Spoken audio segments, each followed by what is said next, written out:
C'est quoi un chiroptère?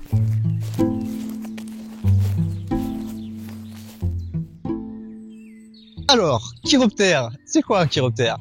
Eh bien, chiroptère, si on décompose le mot, on obtient chiro pour la main et ptère pour l'aile. Donc main et lait, c'est tout simplement le mot qui va regrouper toutes les espèces de chauves-souris. Est-ce que les chauves-souris sont utiles? Donc les chauves-souris, elles ont une place hyper importante au sein de l'écosystème. C'est un bon indicateur justement du bon fonctionnement de ce dernier, de cet écosystème. Et puis ça va avoir un rôle d'insecticide naturel finalement. Si une chauve-souris en une nuit, ça peut consommer jusqu'à la moitié de son poids en insectes. Sont-elles menacées? Sont-elles menacées? Elles sont menacées et malheureusement, la plupart des espèces européennes ont régressé. Et il y a de nouvelles menaces qui malheureusement arrangent pas les choses. Ce qui menace principalement, ça va être la fragmentation de leur habitat. Il y a plein de projets d'aménagement du territoire. Je sais pas, ça peut être potentiellement de l'éolien, photovoltaïque, qui vont perturber l'environnement. Puis t'as aussi bien sûr l'usage des insecticides qui vont avoir un impact sur certaines espèces qui sont donc insectivores. Et nous, en l'occurrence en France, on a que des espèces qui sont insectivores. Et donc par bioaccumulation, le polluant va se transmettre de l'insecte à la chauve-souris et ça peut porter atteinte à sa santé.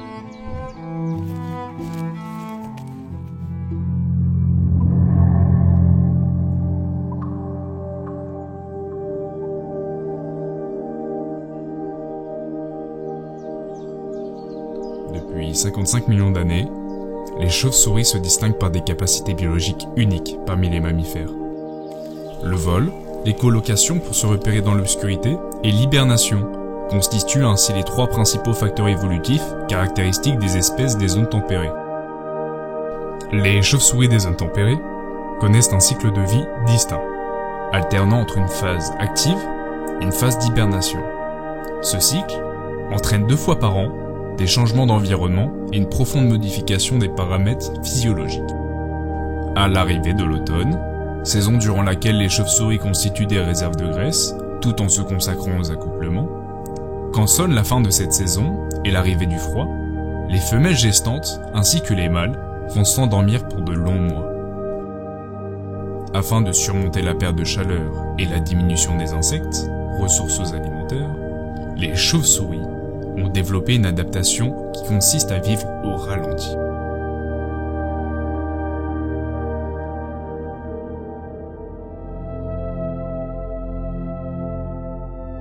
Comme tous les mammifères, les chauves-souris sont endothermes, c'est-à-dire qu'elles produisent de l'énergie thermique grâce à leur métabolisme interne, afin de contrôler leur température corporelle.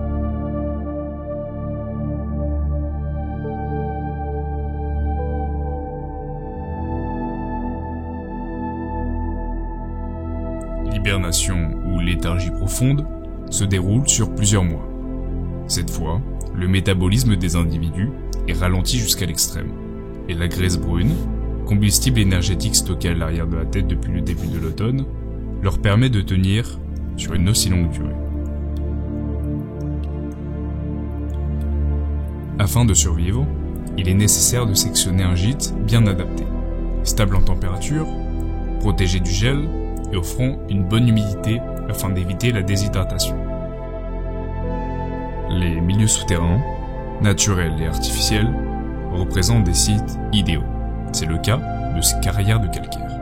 Une fois trouvées, le rythme cardiaque des chauves-souris passe de 300 pulsations minutes à une stabilisation autour de 11, entraînant ainsi une diminution des fonctions métaboliques, permettant ainsi d'économiser de l'énergie. À partir de ce moment, nos petits amis débutent une respiration alternée, entre des phases d'apnée, pouvant durer jusqu'à une dizaine de minutes, en fonction de la température du gîte, et de courtes respirations permettant de chasser le surplus des CO2. Les réveils sont très énergivores, et s'ils sont trop fréquents, cela peut fortement impacter la survie de l'individu en réduisant ses réserves. Certains réveils sont dus à une intrusion humaine, à un apport de lumière, mais surtout à des variations de température. Durant cette longue période, certains vont perdre jusqu'à 1/3 de leur poids, d'autres ne survivront pas. Ce long voyage immobile va emmener nos petits protégés jusqu'à l'arrivée du printemps, où elles pourront reconstituer leurs réserves et, concernant les femelles, relancer le développement de leur embryon afin d'engendrer la nouvelle génération de chiroptères.